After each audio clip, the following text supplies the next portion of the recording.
مصر کے اندر یہ لوگ تو بڑے لمبے لمبے دعوے کر رہے تھے،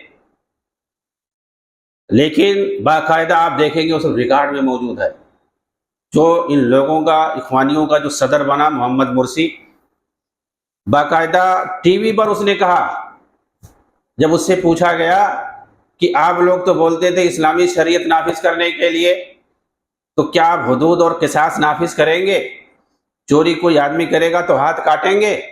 تو اس نے باقاعدہ مذاق کیا، کہا نہیں، ایسا کیسے اس زمانے میں چل نہیں پائے گا، یہ سب ہاتھ کاٹنا ہے، یہ سب فقہ کی کتابوں میں لکھا ہوا ہے، دور حاضر میں یہ سب نہیں چل پائے گا، ایسا اس نے باقاعدہ بولا۔ کیا دین اسلام جو ہے آج نہیں چل پائے گا؟ تو کیوں الیکشن سے پہلے کیوں بولتے تھے کہ ہم اسلامی شریعت نافذ کریں گے؟ آج کہہ رہے ہو نہیں چل پائے گا۔ اور قانون کون سا ہوگا؟ اسلامی قانون نافذ ہوگا عدالتوں میں۔ کہا کہ ہمارے پاس آلریڈی 1923 کا دستور بنا کے رکھا ہوا ہے، اسی کے مطابق فیصلہ چلے گا۔ 1923 میں مصر کے اندر انگریزوں نے قانون بنایا تھا، جیسے ہندوستان کے اندر آج جو قانون چل رہا ہے 1935 کا قانون چل رہا ہے عدالتوں میں، اسی میں سب امینڈمنٹ ہو رہا ہے، ترمیم ہو رہی ہے۔ لیکن جو قانون چل رہا ہے چاہے انڈیا میں پاکستان میں، 1935 میں انگریزوں نے جو قانون بنایا تھا آخری اسی حساب سے چل رہا ہے۔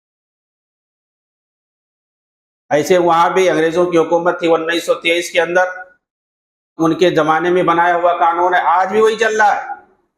اور اس نے وہی بات کہی کہ ہمارا جو دستور ہے پہلے سے اسی کے حساب سے چلے گا، پارلیمنٹ میں قانون سازی ہوگی۔ پارلیمنٹ میں قانون سازی کون کرتا ہے؟ انسان کرتے ہیں، جو چن کے ایم پی چن کے جو جاتے ہیں وہی لوگ قانون بناتے ہیں۔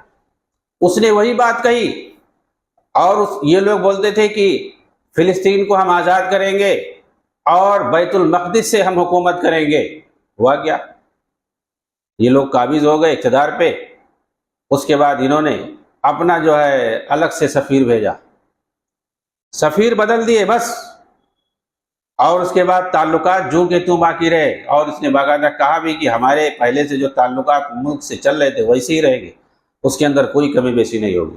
کیا کیا انہوں نے؟ دھوکہ دیا، کوئی شریعت نہیں۔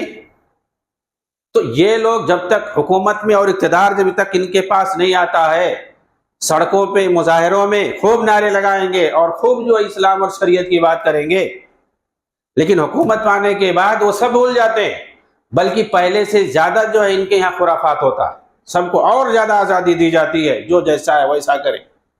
اور یہ چیز ٹیونس کے اندر دیکھا گیا، جو راشد غنوشی وہاں کا صدر تھا اخوانیوں کا، اس نے کہا کہ حکومت کا کام ہے رعایا کے درمیان انصاف پر عدل و انصاف دینا، بس اس کے علاوہ کوئی مسجد میں جاتا ہے، کوئی شراب خانے میں جاتا ہے، کون کہاں جاتا ہے، اس سے حکومت کو کوئی پرواہ نہیں۔ تو یہ ان کا نظریہ ہے۔